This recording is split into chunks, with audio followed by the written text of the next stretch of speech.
Right then guys, so Dominic Szoboszlai is now a Liverpool player. It's all been officially announced probably about an hour ago by the time you've seen this on the Liverpool website. It's all done, it's all like sorted now. He's officially a Liverpool player. Now we've got to start thinking like what happens next now. So before the announcement happened, we had a new article come out from Paul Joyce. Let's talk about that one first, guys. So it's titled Dominic Szoboszlai must ensure he is more than just a highlights reel. Now that's a pretty negative title, isn't it, first to start with? And then the title underneath that is YouTube montages which don't tell the full story are all too common. Szoboszlai must buck the trend if he is to deliver value on Liverpool's decision to trigger his £60 million release clause. So the first three paragraphs here are all about YouTube montage, like I just said.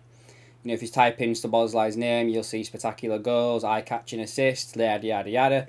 And then he starts comparing that with, you could have found that with Naby Keita, who cost Liverpool 52.7 million, Timo Werner, who was not really successful at Chelsea, Christopher Nkunku, who has just moved to Chelsea this year. And then there's other players that have left Leipzig, Jean-Kevin Augustin, Kanate, He-Chan, Tyler Adams. They have all pitched up in the Premier League in recent seasons hoping to fly. And it says here how Kanate has the potential to be a superstar, but Keita's recent departure from Anfield on a free transfer spoke volumes of his impact. Ditto many of those others, leaving Szoboszlai having to buck the trend if he is to ultimately deliver value on the decision to trigger his 60 million release clause. That's a bit negative, that, isn't it? Like, on the day you sign a player, do you really want to be reading that? I don't understand why that's come out, me, to be fair. That is... oh, setting expectations there. Jesus. Right, next up. And therein lies the rub for Liverpool. In the last 18 months alone, Jurgen Klopp has spent around 250 million on initial fees, while only bringing in 62 million. So the cry of being unable to compete rings a little hollow. What? What? This is shock. I don't get where this is coming from, guys. And all, yeah, Liverpool have spent money, but we've lost players on free transfers. Do we have to go through all that? And the Ox, Keita, Milner, Wijnaldum, Origi, and then potentially if things don't go the same way, we're going to lose Thiago, Matip. The season after that, we could lose Van Dijk, Salah. It's basically a full team of players that we've lost for nothing.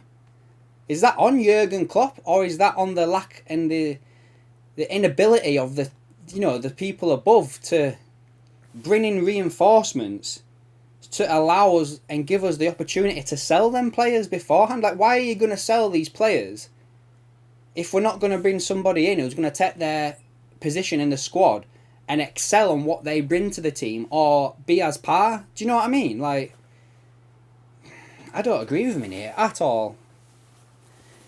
The focus has to be extracting more from Darwin Núñez, who cost 65. Why is he putting the values? Cody Gakpo 37 and Luis Diaz 37. Before we get to the new boys, McAllister 35 and now Szoboszlai 60. He's putting great emphasis on the money here. The other two signings over that period, Fabio Carvalho and Calvin Ramsey, will continue the development on loan at Leipzig and Preston North End, respectively. Okay. Liverpool's priority in the window was to recruit two number 8s who are multifunctional, and they have achieved that before the first lactate test of pre-season training. Okay. It's going to be a shame not seeing James Milner there with these, isn't it? Yet there's so much more work to be done in bringing everybody up to speed that should Klopp do so by the opening fixture of Chelsea, it will represent a coaching masterclass. It will be intriguing to see what comes next. Klopp has said he would ideally like a defender, probably a young centre-back for the future, which means getting the right player is important as when he arrives. Of the plethora of midfielder names that continue to be linked, Southampton's Romeo Lavia appears to be the most natural number 6, for there is sure no desperation for another advanced player in the engine room. Henderson will be steeling himself for the battle ahead. Harvey Elliott, Curtis Jones and Thiago are also in situ. That is if Liverpool even need a holding midfielder, with Stefan Bajcetic and Fabinho there. Thiago and Henderson can play in the position, and the experiment of using Trent in a double pivot at the end of last season. More than enough came from Trent's hybrid role to suggest that Klopp will persevere with it in what would amount to a further move away from his original 4-3-3 system that has brought so much success. Yeah, I agree with that. I think that Liverpool are stepping away from this 4-3-3 system, and I see it as a free 2-5. That's how I see the formation now. It could be Liverpool will look more like 3-2-3 in possession, and that long-term highly technical number 8s will replace the energy and reliability associated with the past Klopp sides. Yeah, I agree with that as well also. Yeah. And then he goes on about Leipzig, how they played, and where Szoboszlai comes into all this. He could act as a backup for Salah when he goes off to the AFCON. He could play deeper behind the strikers in one of these number 8s. His versatility and given his lack of injuries is another tick alongside his credentials. Let's have a look. Is there anything else here that needs? There's nothing else worth reading.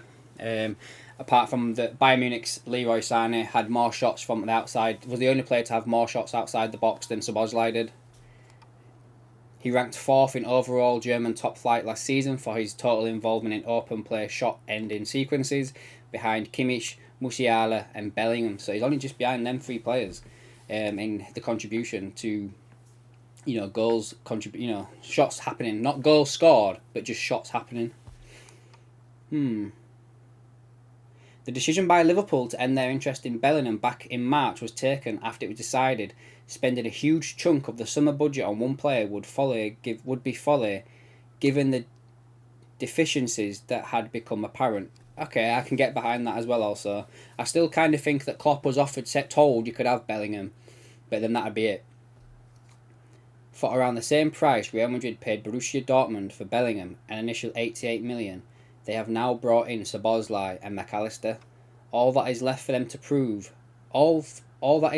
for them is to prove the showreel is in need of consistent updating. Okay, I agree with that back end. That first part of that article there, that annoyed me. That's quite negative. I take that. On the day you sign the player, why has he put that out? I don't understand this.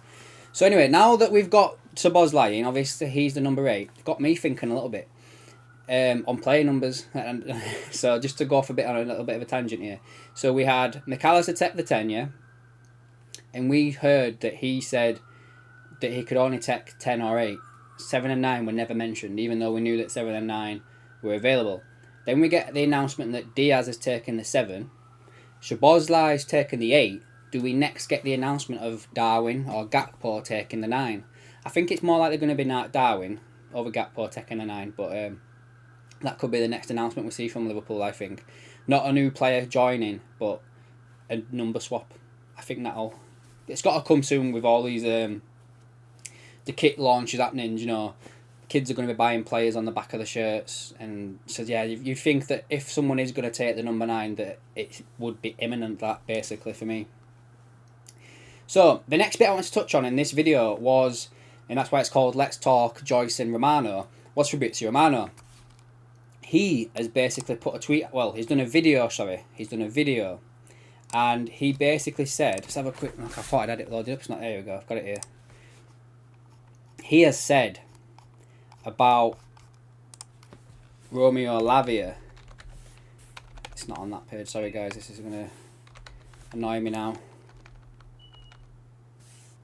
Here we go. It's loading up. There we go. So, he's mentioned a few bits here as Romano. Despite signing McAllister and Szoboszlai, there is still a desire to bring new players to Liverpool. Keep an eye on a new centre-back. This is something they want to do this summer, as they are now working on Lavia as a new defensive midfielder.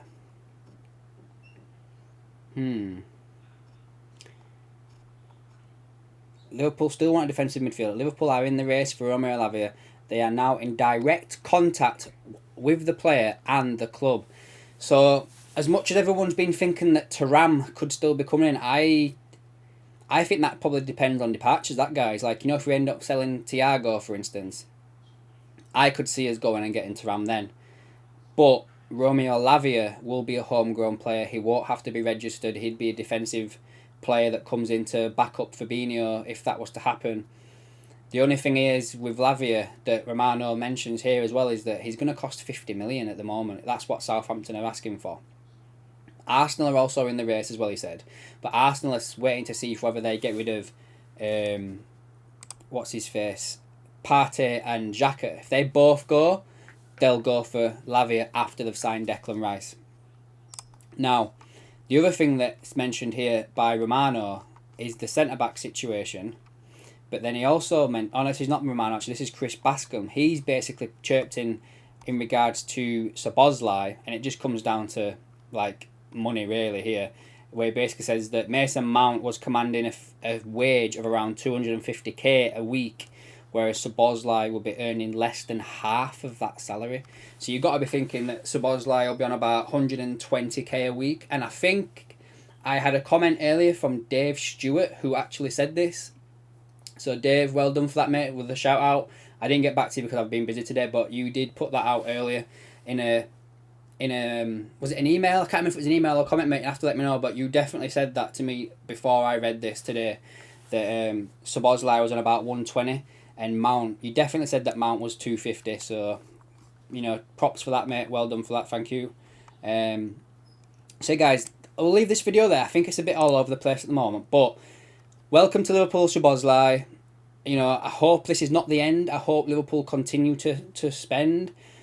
The only thing I'm going to have to think of now is that potentially who we're going to sell. You know, not to put a down on the day, but let's wait and see what happens here, guys. You know, what's going on, you know, with the rumours that Liverpool took a loan out to get this through, yada, yada, yada. But now with Romano saying that we're after Lavia, you know, it's all good news. It's all great news. Let's crack on now. I'm really excited now for the season. Isn't it weird how we've all forgot about Bellingham as well, guys? Like, now that we've got some good players in, it does add up, does that? But at the same time, a club such as Liverpool should be able to buy Bellingham and should be able to go get McAllister and Szoboszlai at the same time. Just revenue streams, yada, yada, yada. We should be able to do it, guys. But end of the day, it's done. We don't have to think about it. Let's forget about it now. We've got these two players in. 100% support them both. 100%. So yeah, guys, that's it. That'll be the video today. If there's anything breaking over the week, I'll be there with a video. If not, I will be doing a live next Friday around about 6:30. I will put a post out on Thursday to confirm everything, and then it'll just be the usual Sunday paper talk. And again, guys, the email's underneath in these videos. If you want to send an email in, want to get it read out on a Saturday video, drop me an email and I'll do it, guys. Take care, guys. Hope you all had a good weekend, and I'll catch you in the next one.